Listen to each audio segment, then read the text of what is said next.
Ever catch yourself wondering how kids really get their heads around math? I mean, it's one thing to memorize multiplication tables, Right. but really grasping it's a whole other ballgame.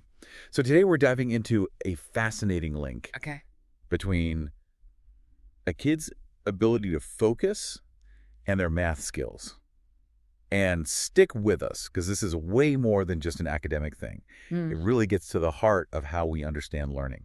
Yeah, it's like peeking behind the curtain to see what makes a young mathematician tick. Exactly. And to guide us through this, we've got some seriously cool research to lean on. Right. A meta-analysis, actually called Inhibitory Control and Mathematical Ability in Elementary School Children. A pre-registered meta-analysis. Right. Just came out in December 2024 in the Educational Psychology Review. Mm. And what's really neat about meta-analysis is it's not just looking at one single study. Oh, I see. It's taken a whole bunch of them, Right. pulling them all together to give us a much clearer picture. Exactly. And this particular one really dug deep. It crunched the numbers from a ton of individual research projects. Wow. So the findings are pretty solid. That's what we like to hear. Our mission for you today is to break down what this meta-analysis tells us. Understand if and how these focusing skills really connect to math ability. Love it. So let's unpack this, starting with inhibitory control. Okay. What exactly does that even mean when we're talking about a child learning? So at its core, think of it as your brain's ability to tune things out. It's suppressing irrelevant information or actions. So you can zero in on what actually matters, like a mental filter for your brain. That's a great analogy. Like when you're trying to put together a puzzle, but the TV's blaring in the background. Oh, yeah. Inhibitory control is what helps you block out that noise and focus on those shapes and colors. Exactly. Now, this study looked at two main types of this control, right? Yeah, Response inhibition and interference inhibition. that's right. Can we break those down a bit more? Sure. So response inhibition is about stopping yourself from doing something you've already started or planned to do. Like imagine a game where a kid has to press a button every time they see a green light, but not for a red light. Got it. If they hit that button for red, that's response inhibition failing. So it's like that stop signal in your brain. Right. It's that mental break. Makes sense. And what about interference inhibition? How's that different? Interference inhibition is more about ignoring distractions that are right there mixed in with the info you need. Okay. Let's say a kid is trying to solve a math problem, but there are extra numbers on the page that aren't part of the actual calculation. Interference inhibition lets them focus on the right numbers I see. and ignore all that clutter. So one is about stopping an action, and the other is about tuning out distractions around you. Exactly. Got it. Now let's shift gears a bit and talk about mathematical ability. Okay. How did this study define that? Because it's got to be more than just acing a test, right? Absolutely. They took a really broad view. They defined it as a child's capacity to learn, use, and remember mathematical information. So it's the whole package. Yes, from understanding basic number concepts all the way to tackling complex problems. So everything from knowing what 5 means as a little kid Right. to solving a multi-step word problem down the line. Precisely. Yeah. It's the whole spectrum of math understanding and skill. Yep. And if I remember correctly, they even looked at whether specific areas of math were more linked to inhibitory control than others. They did. They considered different areas like arithmetic, problem solving, Yes. just grasping numbers in general. But did they actually find that any particular type of math had a stronger connection? You know, that's what's interesting. The specific area of math didn't really change the relationship with inhibitory control. Huh. The link seemed pretty steady, whether it was basic calculations or those trickier reasoning problems. So that ability to focus seems pretty important across the board when it comes to math. It does. Now, I know that past research on this has been a little mixed. It had. Some studies found a link, others didn't.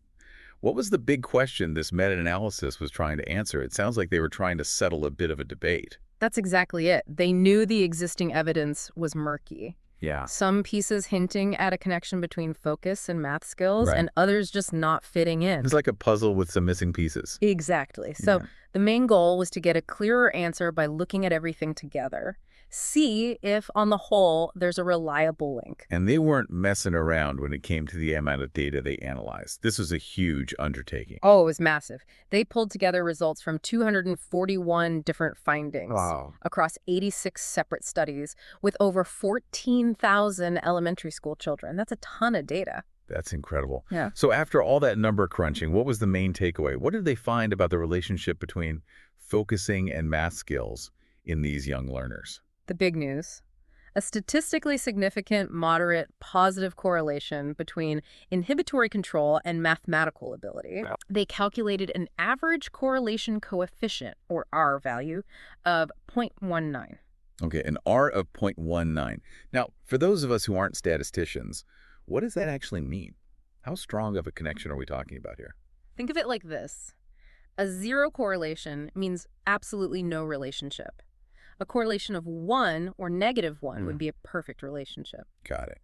So this 0.19, it shows a definite positive trend. Right. Kids with better inhibitory control tend to be better at math and vice versa. Right. But it's not an ironclad link. It's more like a noticeable tendency. That makes sense. So it's real, but there's more to the story. Exactly. Now, you mentioned earlier they looked at those two types of inhibitory control separately. Right. Response and interference. Did they find any differences there?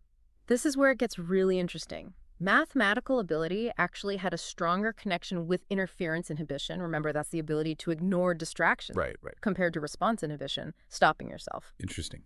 The correlation with interference inhibition was 0.21. While response inhibition was lower at 0.14. So tuning out those distractions seems even more important for math than just stopping an impulsive action. It does. Why do you think that might be?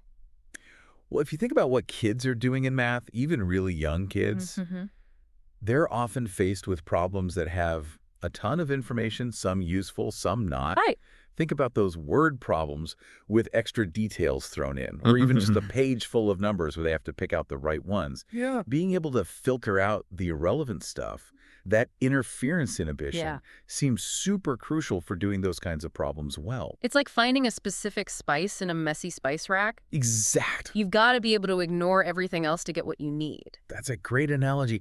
And while starting yourself from blurting out an answer is helpful, that constant need to sift through information in math might just put a bigger demand on that interference control. I get it. Now, one of the things I love about a good meta-analysis is it can also tell you what doesn't really matter. Absolutely. Were there any factors they looked at that didn't change the link between inhibitory control and math ability? Yeah, and this is really helpful to get the full picture. They examined a whole bunch of things that you'd think might influence this connection, but a lot of them just didn't move the needle. Oh, wow. Really? Like what kind of things? Well, like we talked about before, the specific type of math problem didn't really matter. Also, the different ways they measured inhibitory control in those original studies, you know, the kinds of tasks they used. Yeah. That didn't change the overall correlation much either. That's interesting. You think different focus tests might lead to different results? You would, but the general trends stayed the same.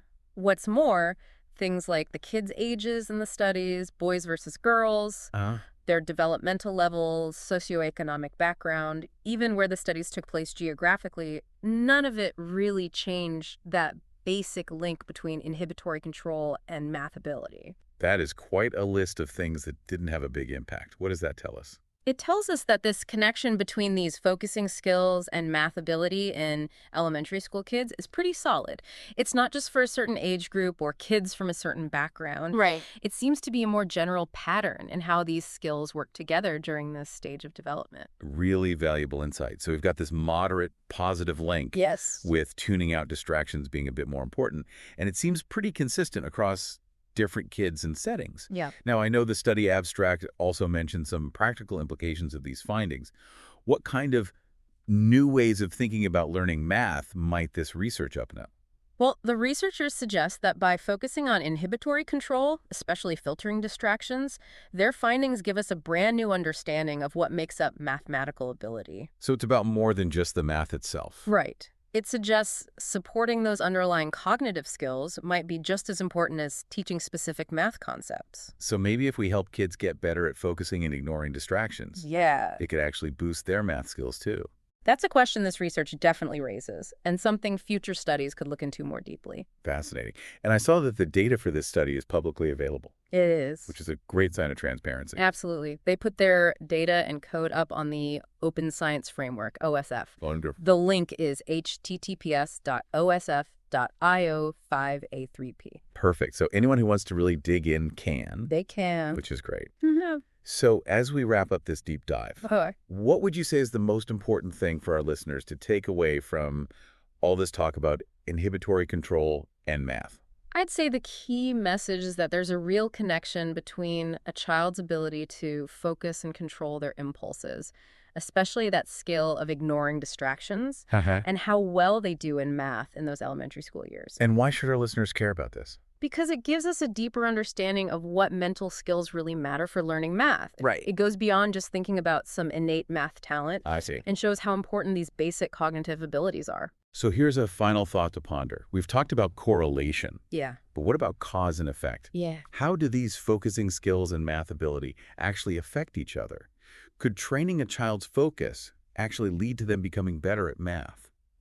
Or could learning math actually help strengthen those focusing skills? That's a great question. It's a bit of a chicken and egg situation. It is. Definitely something fascinating for future research to untangle. Absolutely. And for those of you who are interested in learning more, Yeah. we encourage you to check out that data on OSF. Yes. Or explore some of the individual studies mentioned in the meta-analysis. Great idea. Thanks for joining us on this deep dive. Thanks for having me.